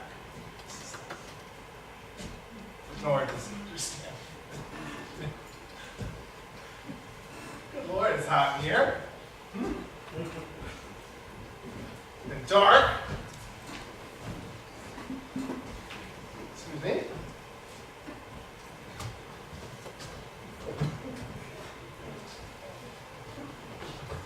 Well, You spoke with him. yes, and You must tell Torvald everything.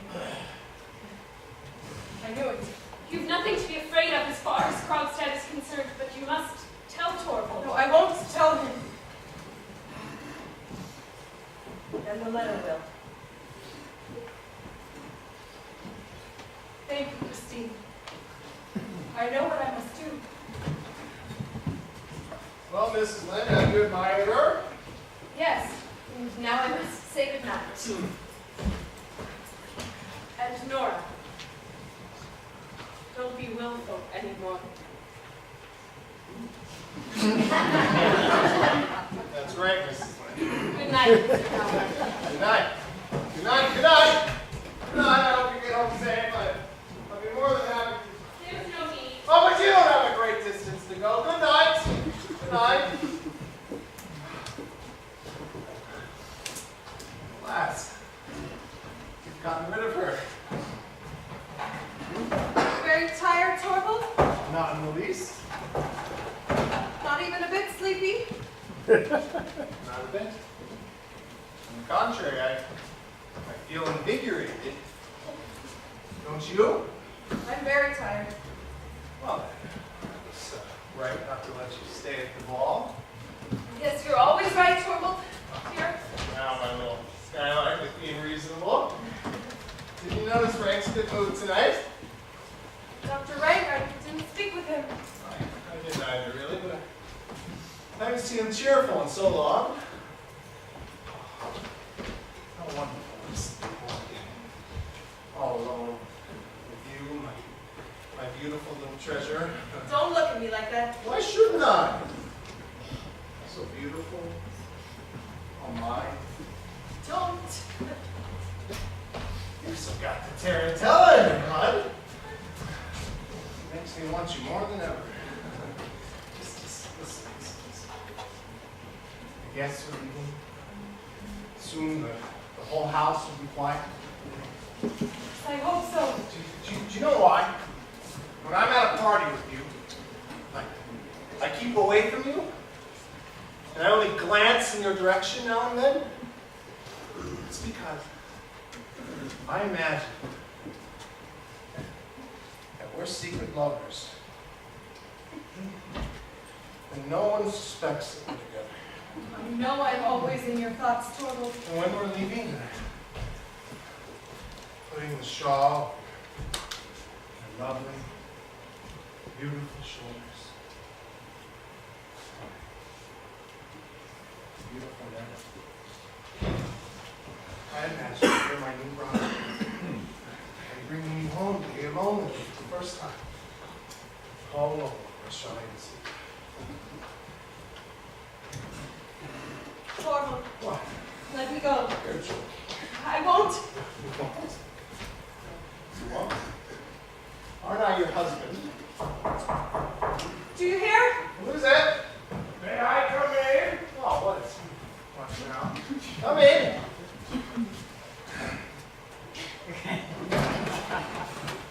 Very kind of you not to drop by.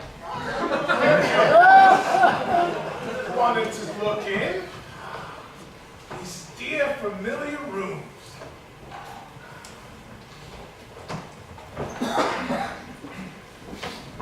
Ah, you're happy and cozy in here, you two? Oh, well, it seems to me you look pretty happy upstairs yourself. Ah, why shouldn't one enjoy everything in this world? As much as one can, and as long as one can. Ah, but the wine was first rate. Especially the champagne. It's almost incredible how much I managed to drink. Torval drank quite a lot too and is in such good spirits. Oh, well, why shouldn't one enjoy a merry evening? Dr. Ray, you must have been occupied with some scientific investigations today. Little Nora talking about scientific investigations. May I congratulate you on the results? Indeed you may. Was it favorable then? The best possible for both doctor and patient. Certainty. Certainty? Absolute certainty. So, wasn't I entitled to have a merry evening after that? Yes, Dr. Ray, you certainly were. I think so too. You know, so long as you don't have to pay for it in the morning. Oh, one can't have anything in this world without paying for it. Dr. Ray, are you fond of costume balls? Yes, if there are a lot of pretty costumes. And what shall we two wear to the next? Fat brain. You're thinking of the next one already? Us. Yes, I can tell you. You'll go as a good fairy. What do you think would be an appropriate costume for that? Your wife should go dressed just as she is in everyday life. Flatterer. What will you be? At the next ball, I'll be invisible.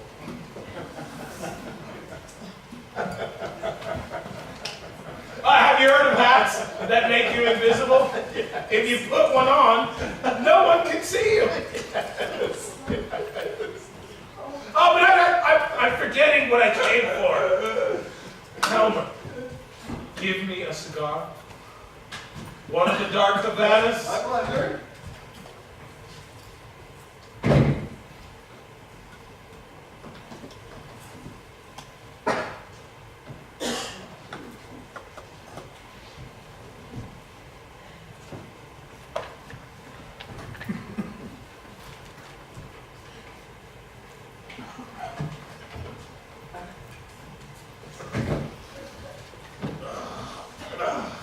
Thank you.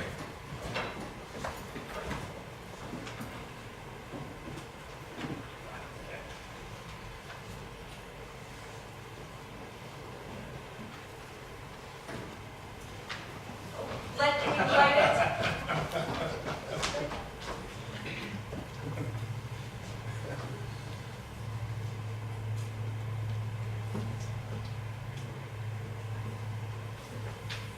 Thank you, Nora. Now, goodbye. Bye. Bye, dear old man.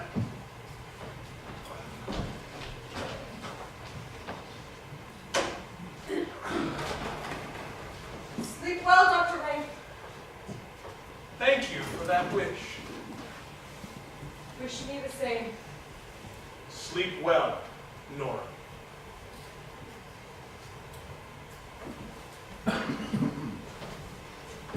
Night, my friend. I will.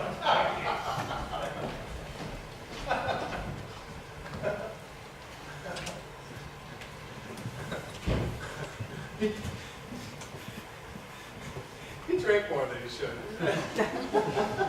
Maybe. Tor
wife's cards.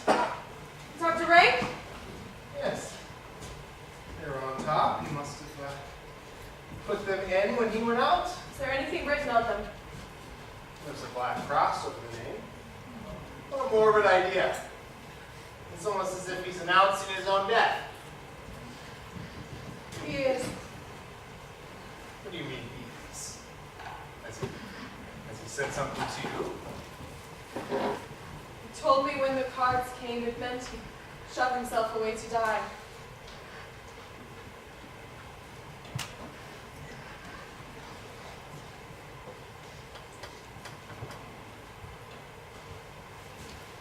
My poor old friend. Certainly I knew that we wouldn't have him for very much longer, but so soon. And hide himself away like a wounded animal? If it has to happen, it's best done without a word, don't you think, Torvald? He's just such a part of our lives. I can't imagine him being gone. His sufferings and loneliness. He's been like a cloudy background to our sunlit happiness. Perhaps it's best for him. And perhaps for us too. We two are thrown together now. Oh, my darling wife. I can't hold you tight enough. Do you know, I've often wished that you'd be threatened by some great danger so I could risk everything to save you. You must read your letters now. No, that's right. I want to be with you, my darling wife. No, with thoughts of your friend's death. You're right. You're right. The thought of death has come between us, and we must try and rid our minds of it. Do you want to go to your own room? Yes. Good night, Torvald. Good night. Right. Good night. Sleep sound, my little songbird. I'll just go read my letters.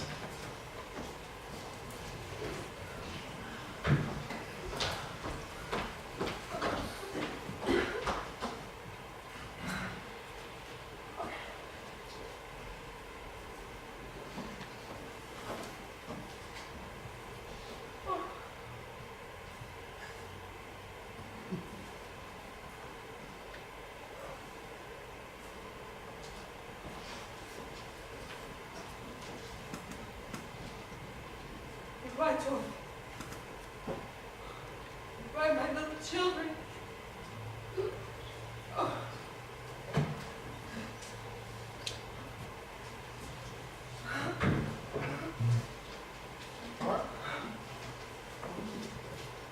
What is this? Do you know what's in this letter? Yes. I know. Let me go. Let me go out! Oh! Where are you going? Oh, you can't save me, Torvald. Is it true? What I've read here? No, it's impossible that it's true. Yes, Huh? it's true. I loved you more than anything in the world. That is your excuse! Torvald! You miserable creature! What have you done? Let me Huh? go! Oh! You won't suffer for my sake. You won't take it upon yourself. You won't. Oh! Oh! You will stand here and give me an explanation. Do you understand what you've done? Answer me! Do you understand what you have done? Yes. I'm beginning to understand. All these years, my pride, my joy, a hypocrite, a liar, and worse, a criminal. You are your father's daughter. Your father had nothing to do with it. Quiet!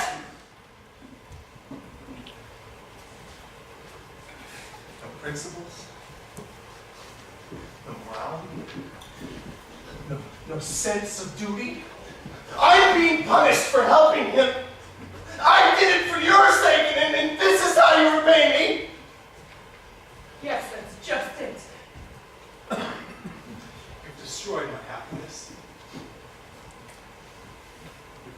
future. Now Krogstad can do what he likes of me. Ask anything he likes of me. Give me orders as he pleases. And I can't refuse because of a stupid woman! When I'm dead, you'll be free. Don't be dramatic. Hmm? What good would it be to me if you were dead? Hmm? Not the slightest! Now, he can tell whoever he likes. People will think I was behind it all. And I have you to thank for this. You who I've cherished. Do you understand what you have done to me? Yes. Take off my tunic. Take it off!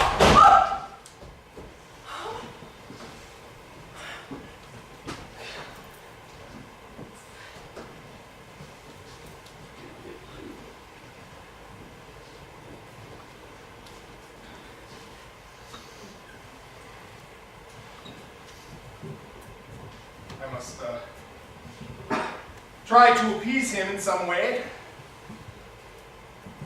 It has to remain hidden at every cost. It must appear that everything between us is just as before.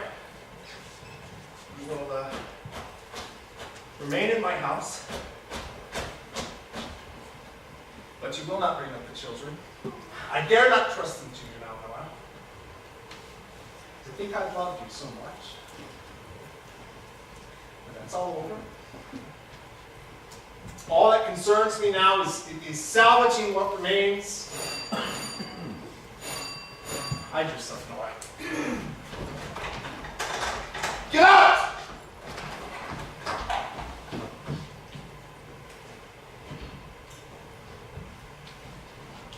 A letter for the mistress. Give it. Go! It's from him. I'll read it myself. Yes, read it.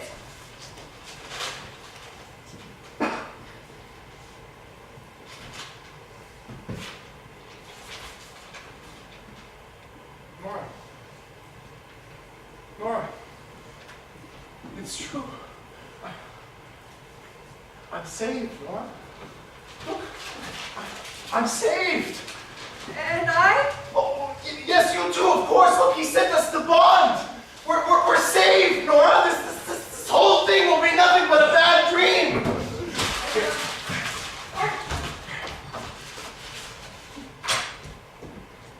There. Now it doesn't exist anymore. These must have been dreadful days for you, huh?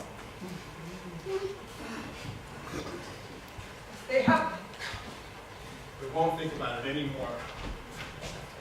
It's over. It's all over, my poor little Nora. You don't seem to understand.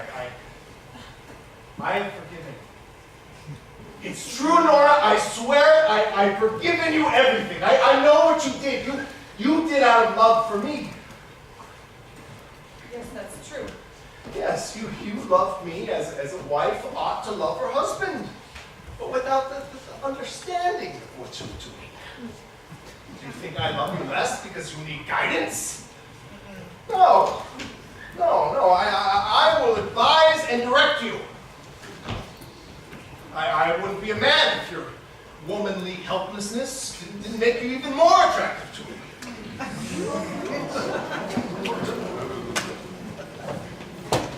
Don't think about what I said in anger. I've forgiven you, Nora. I swear I've forgiven you. Thank you for your forgiveness.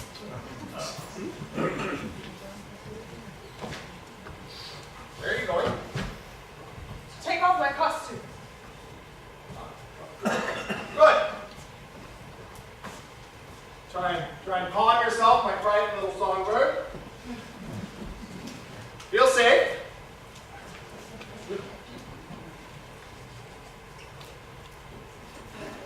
I have broad wings to protect you.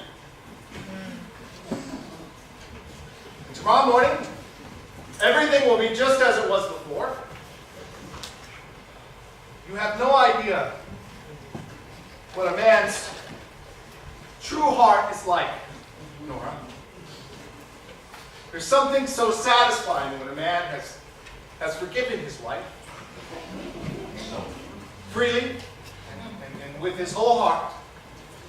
It's almost as if I've given you a new life, so to speak. I will be your will and your conscience both. Oh, what is this? Sit down, Torvald. We have much to say to one another. Nora. Sit down. I have a lot to talk over with you. I don't understand you. That's just it. You don't understand me. And I've never understood you either before tonight. Don't interrupt me. You must listen to what I have to say. This is a settling of accounts. What do you say? Does anything strike you as strange in our sitting here together like this? Sitting here? We've been married now 9 years. Do you realize this is the first time you and I, husband and wife, sat down to have a serious discussion? What do you mean by serious? In all our acquaintance, we've never had a serious conversation. Yes, but why would I worry you with business matters that you couldn't help me manage? But I'm not talking about business. You and I have never sat down to try to get to the bottom of anything. Yes, I understand, but what would have been the use? It's just,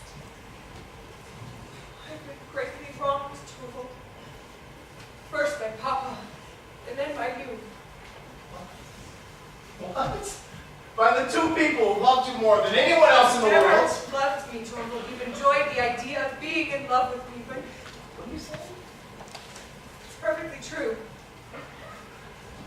Papa told me his opinions about everything, and so I had the same opinions.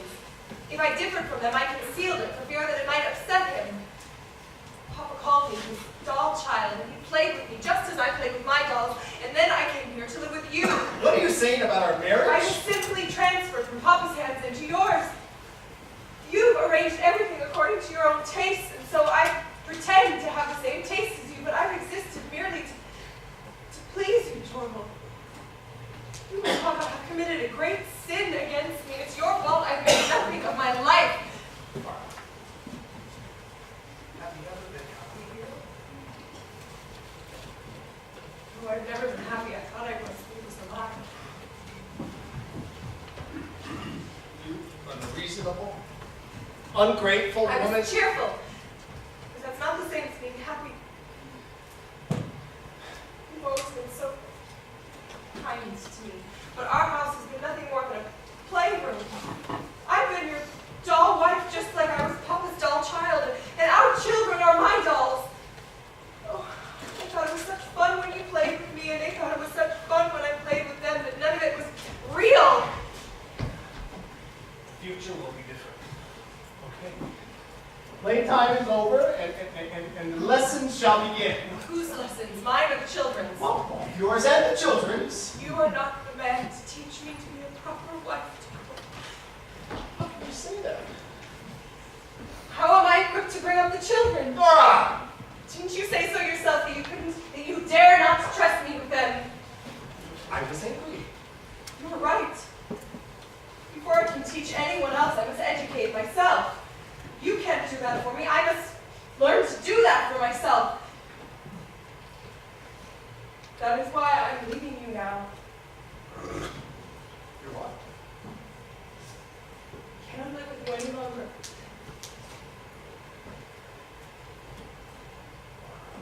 I'm leaving here tonight. Christine will take me in for the night tonight. You're out of your mind. I forbid it. You can no longer forbid me anything. I'll take only what is mine. I'll take nothing of yours now or ever. You're mad.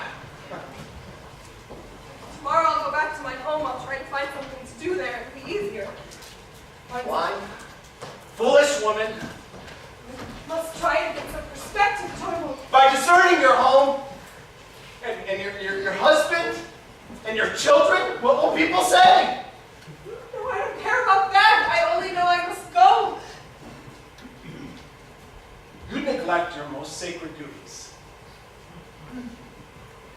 What do you consider are my most sacred duties? Duties to your husband and your children. I have other duties just as sacred. What duties, good Lucy? Duties to myself. Before all else, you are a wife and a mother. I no longer believe that. Before all else, I am a human being just as you are. I can no longer be content with what other people say or write in books. I need to learn to think for myself. Your place is in your home. Have you no moral compass? No religion? I'm afraid, Torvald, I have no idea what religion is. What are you saying? I know nothing more than what the pastor told me when I was confirmed. Have you no moral sense? Torvald, I don't know. I really don't. All I know is that you and I see it in quite a different light. And the law isn't what I supposed it to be, and I can't convince myself that it is just. If a woman has no right to spare her dying father or to save her husband's life, then I can't convince myself that it is just. I can't accept that. You're talking like a child. You have no idea about morality or religion or the conditions of the world in which you live. No, I don't. But I'm going to try. I've got to try and determine who is right, the world or me. You're ill. Delirious. You're out of your mind. I have never felt more certain or clear. So, it is with a clear and certain mind that you abandon your husband and your children. Yes, it is. There's only one possible explanation then. What is that? You don't love me anymore. I don't think that I do.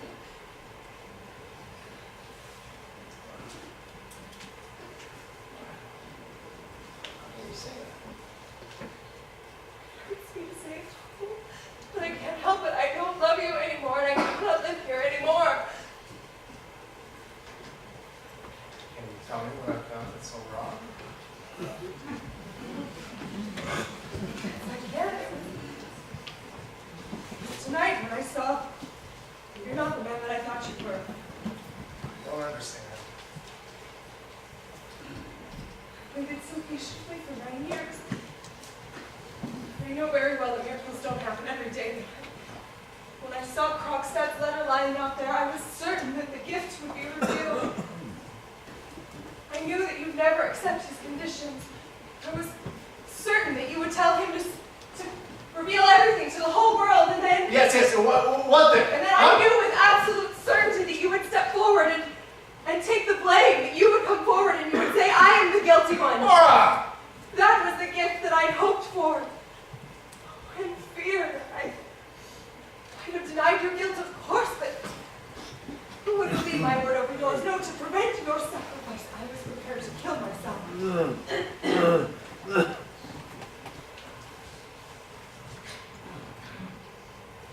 I'd do anything for you, Nora. I bear want and sorrow for your sake. But no man would sacrifice his honor for the one that he loves. Hundreds and thousands of women have done so. You're thinking and talking like a child. But you're neither thinking nor talking like the man I can spend my life with. As soon as your fear was gone, and not fear for what might happen to me, but fear for what might happen to you, as far as you were concerned, it was exactly as if nothing at all had happened. Exactly as before. I was your little skylark, your beautiful little doll. That moment I realized that I'd been living here for 9 years with a stranger, and that I'd borne him 3 children. I can't bear to think of it. I want to tear myself into pieces. I see.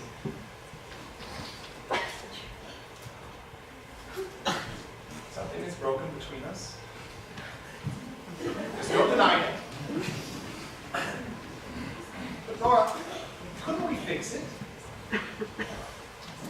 As I am now, I am no wife for you. change, become a different man. Perhaps if your doll is taken away from you. But to lose you, I can't imagine it. That is why I must go. Not tonight. Just wait until tomorrow morning. You can't spend the night in a stranger's house. But can we live here like friends? You know very well that wouldn't last. Goodbye, Toto. I won't see the children. They're in better hands now than in mine. Someday. How can I know? I don't know what's to become of me. But you're my wife, whatever becomes No, of you. Toto!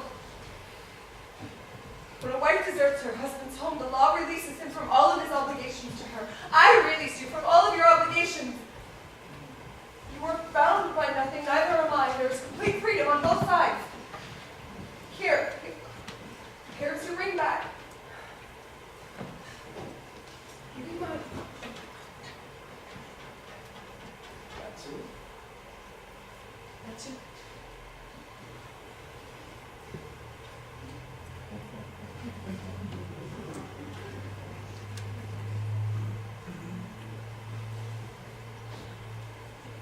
There, now it's over.